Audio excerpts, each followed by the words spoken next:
Tiger Shroff और संजय दत्त की बागी 4 नाम की नई मूवी को देखकर लौट कर आया हूँ। 2.5 घंटे से ज्यादा ही इस मूवी की टोटल लेंथ है। एंड ये मूवी भाई मैं प्लॉट पर आता हूँ एंड अपने शब्दों में तो मैं क्या ही कहूँ, विकिपीडिया पर जो लिखा हुआ है वो पहले पढ़ के बताता हूँ। अपने सबसे बुरे दौर में रोनी एक जानलेवा रेल दुर्घटना से बच जाता है जिसे वह कभी जीना नहीं चाहता था।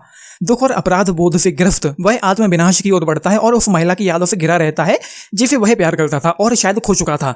जैसे जैसे उसका दिमाग टूटने लगता है, वास्तविकताएं बदलने लगती हैं और उसके सबसे करीबी लोग सवाल करने लगते हैं कि सच क्या है। कुछ ये यूं होती है कि मूवी शुरू होते ही ओपनिंग सीन में ही टाइगर श्रॉफ एक कार में होता है और उस कार का एक्सीडेंट होता है ट्रेन से और भाई सर्वाइव कर जाता है। समझ रहे हो? मतलब भाई का लेवल मैच करना इट्स जस्ट इम्पॉसिबल। एक वर्ल्ड 2 वाले थे जिन्होंने फार्मूला 1 के ट्रैक पर रॉन्ग साइड बोट दौड़ा दी और एक ये महान मूर्ति हैं जो मरने को तैयार नहीं है। खैर उसके बाद भाई 7 महीने बाद अलीशा करते हुए उठता है।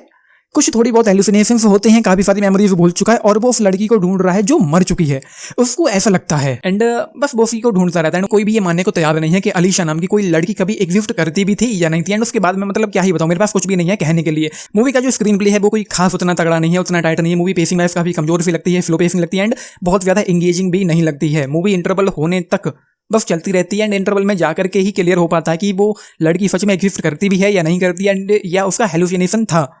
और ये क्या ड्रामा चल रहा है कि टाइगर श्रॉफ हमेशा ही अपने गले पर जोर देके भारी आवाज निकालने की कोशिश कर रहा है। आवाज भारी करके बोलने की क्या जरूरत थी? किसने कहा था कि भारी आवाज करके बात करो, उससे क्या ही फर्क पड़ जाएगा?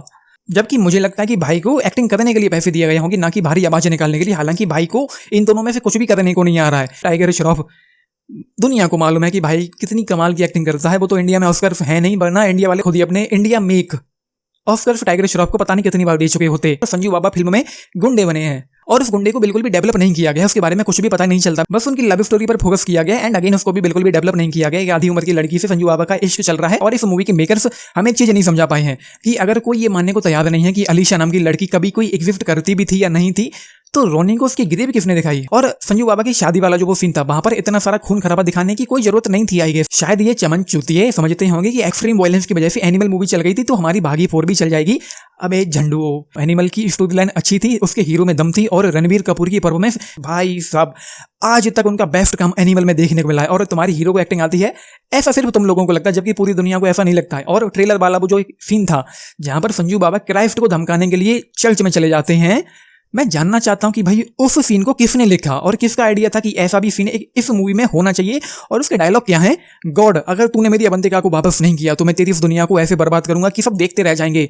भाई जब तू बर्बाद कर ही देगा तो देखेगा कौन? और जब स्टोरी लाइन पूरी तरीके से अनफोल्ड हो पाती है तो ऐसा लगता है कि कुछ भी खास नहीं था इस मूवी की कहानी में। मूवी में जो एक्शन देखने को मिलता है वो थोड़ा बहुत सही कह सकते हैं, जिनमें से इंटरवल से पहले वाला सीन मुझे अच्छा लगा।